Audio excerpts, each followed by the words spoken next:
আসসালামু আলাইকুম, welcome to DeCreativen। আজকে আমরা লেকচার 2 শুরু করতে যাচ্ছি। এই চ্যাপ্টারে আমরা অপারেটর সম্পর্কে জানব। অপারেটরটা কি? এটার জন্য আমাদের পুরাতন সেই প্রশ্নে ফিরে যেতে হবে, কম্পিউটারের সাথে কথা বলার দরকার কি?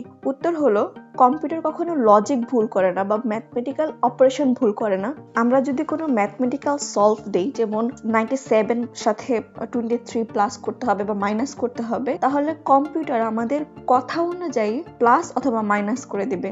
সিস্টেমেটিক ওয়েতে আমরা যে কাজটা করে নিচ্ছি কম্পিউটারের থেকে, এটাকে বলা হয় অপারেশন। আমরা কম্পিউটারের মাধ্যমে সব ধরনের লজিক্যাল এবং ম্যাথমেটিক্যাল অপারেশন করে নিতে পারি মাত্র কয়েক সেকেন্ডের মধ্যে, যা মানুষের দ্বারা করতে সময় সাপেক্ষ ব্যাপার। সো এখন আসি অপারেশনের জন্য কি কি লাগে। আমাদের অপারেশনের জন্য দুইটা পার্ট লাগে, অপারেন্ট এন্ড অপারেটর। আমরা এখানে 97 প্লাস 23 যে করেছি, এখানে 97 23 এই দুটো হচ্ছে অপারেন্ট। আমরা যেহেতু ভেরিয়েবল নিয়ে কাজ করব, সুতরাং আমরা ভেরিয়েবল হিসাবে ধরছি। তাহলে 97 যদি a হয় এবং 23 যদি b হয়, তাহলে a প্লাস b, এখানে a b অপারেন্ট, প্লাস যে চিহ্নটা আছে আমি যেটা করতে বলছি প্লাস অথবা মাইনাস অথবা মাল্টিপ্লাই, এটা হচ্ছে operator. Types of operator. Programming ল্যাঙ্গুয়েজে আমরা তিন টাইপের অপারেটর দেখতে পারি, unary operator, binary operator, ternary operator. Unary অপারেটরে কি হবে, মাত্র একটা অপারেন্ট থাকবে। এটা দুই টাইপের হতে পারে, একটা ইনক্রিমেন্ট করবে, একটা ডিক্রিমেন্ট। বাইনারি অপারেটরটা আমাদের সবচেয়ে পরিচিত। আমরা ম্যাথমেটিক্যাল বই যে অপারেটর সম্পর্কে জানি সেটা হচ্ছে বাইনারি অপারেটর। এখানে দুটো অপারেন্ট থাকে, যেমন a plus B, a minus B, etcetera. আরো একটা অপারেটর আছে, এটাতে তিনটা অপারেন্ট থাকে, টার্নারি অপারেটর। এটাকে আমরা লজিক্যাল অপারেটর বলে থাকি। এখানে তিনটা এক্সপ্রেশন থাকে, একটা কন্ডিশন হিসাবে থাকে। ওই কন্ডিশনটা যদি ট্রু হয় তাহলে একটা এক্সপ্রেশন দেখাবে, যদি ওই কন্ডিশনটা ফলস হয় তাহলে আরেকটা স্টেটমেন্ট দেখাবে। বোঝানোর জন্য, যেমন ধরেন আপনি একটা রেস্টুরেন্টে গিয়েছেন, যেখানে ওখানে বার্গার এবং পিৎজা দুটোই পাওয়া যায়, কিন্তু আপনি ওখানে বার্গার খেতে গেছেন। সো আপনি ওয়েটারকে জিজ্ঞালেন যে বার্গার আছে। ওয়েটার এখানে দুটো অ্যান্সার দিতে পারে। যদি এখানে বার্গার থাকে, আপনি ডিরেক্ট অর্ডার করে দিচ্ছেন। যদি না থাকে, ওই ক্ষেত্রে আপনাকে অর্ডার করতে হবে পিৎজা। ইউনারি এবং টার্নারি অপারেটর আপনাদের জন্য একদমই নতুন। সো চলেন আমরা কোড এডিটরে চলে যাই এবং দেখি এগুলো কিভাবে কাজ করে। সো চলে আসলাম আমাদের কোড এডিটরে। আমি অলরেডি এনভায়রনমেন্ট সেটআপ দিয়ে রেখেছি, দেখছি এটা কাজ করছে কিনা। সো আমি কনসোল লগ করছি, console log for example, reload দিচ্ছি। সো এখান থেকে আমরা ইন্সপেক্ট করছি কনসোল, আমি একবার রিলোড দিচ্ছি। সো হ্যালো চলে এসেছে, তাহলে এটা কাজ করছে। সো আমরা চলে যাচ্ছি ইউনারি অপারেটরে। ইউনারি অপারেটরে কি হয়, একটা অপারেন্ট দিয়ে আমাদের ইনক্রিমেন্ট অথবা ডিক্রিমেন্ট করতে পারি। যেমন এটা ভালো করে বোঝার জন্য আমরা একটা ভেরিয়েবল ধরে নিচ্ছি, let a equal to 45। So এখন আমরা চাচ্ছি এই ভ্যালুটা 1 করে ইনক্রিমেন্ট করবে বা 1 করে বাড়বে। সো এক্ষেত্রে আমরা কিভাবে লিখতে পারি, a equal two a plus 1। এখন যদি আমরা এটাকে কনসোল লগ করি, so console log a, save করে দিলাম। এখন এখানে 46 এসেছে। সো এখানে a equal two a plus 1 এটা না লিখে আমরা ডিরেক্ট প্লাস প্লাস a লিখতে পারি। এটা ধারাও সেম জিনিসটাই মিন করে।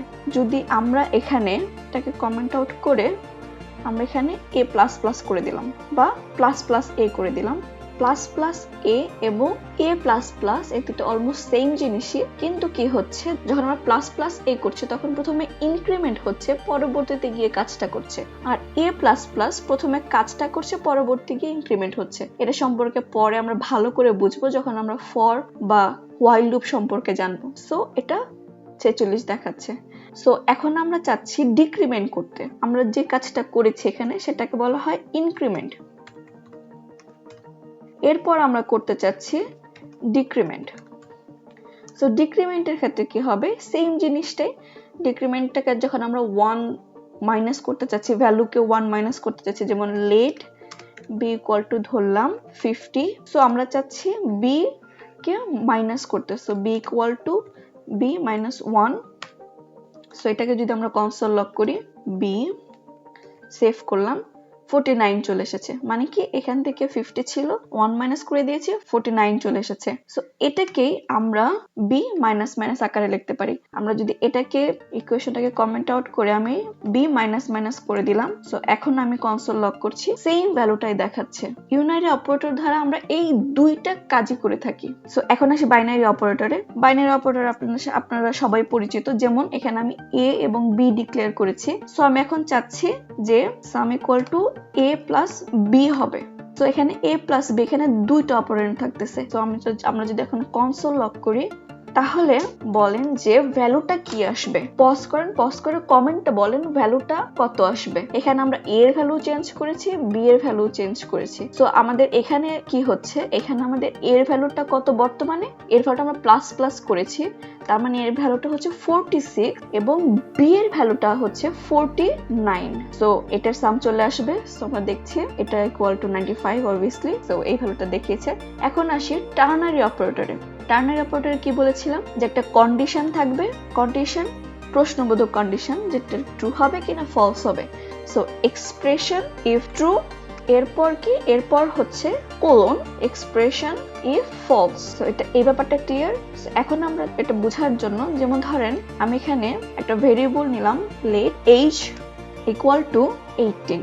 সো আমরা এখন চাচ্ছি যে যদি age greater than or equal 18 হয়, তাহলে দেখাবে অ্যাডাল্ট অথবা চাইল্ড। সো আমরা যদি এটাকে দেখতে চাই, এটাকে আমরা ডাইরেক্ট কনসোল লক করে দিচ্ছি। সো এখন আমরা কি দিয়েছি, এখানে এজ দিয়েছি 18। 18 এর জন্য এখানে কি বলছে যে এজ যদি 18 থেকে বড় হয় বা সমান হয়, তাহলে দেখাবে অ্যাডাল্ট অথবা চাইল্ড। সো এখন এটার অ্যান্সার কি হবে, এটার অ্যান্সার দেখানো উচিত অ্যাডাল্ট। সো আমি সেভ করছি, এখানে অ্যাডাল্ট দেখাচ্ছে। এখন আমি যদি এখানে ভ্যালুটা 17 করে দেই, তাহলে এখানে চাইল্ড দেখাচ্ছে। সো যখন এটা ফলস হচ্ছে লাস্টটা রান করছে, যখন ট্রু হচ্ছে তখন অ্যাডাল্ট রান করছে, বা ট্রুর যে কন্ডিশনটা, প্রথম যে কন্ডিশনটা সেটা রান করছে। এটা একটু আপনাদের জন্য কঠিন হবে, প্র্যাকটিস করলে এটা ক্লিয়ার হয়ে যাবে। আশা করছি আপনারা বুঝতে পেরেছেন। সো আজকে এই পর্যন্তই। যদি ভালো লেগে থাকে অবশ্যই লাইক, কমেন্ট এবং শেয়ার করবেন। Thank you so much for watching this video and see you next time. Till then, explore more.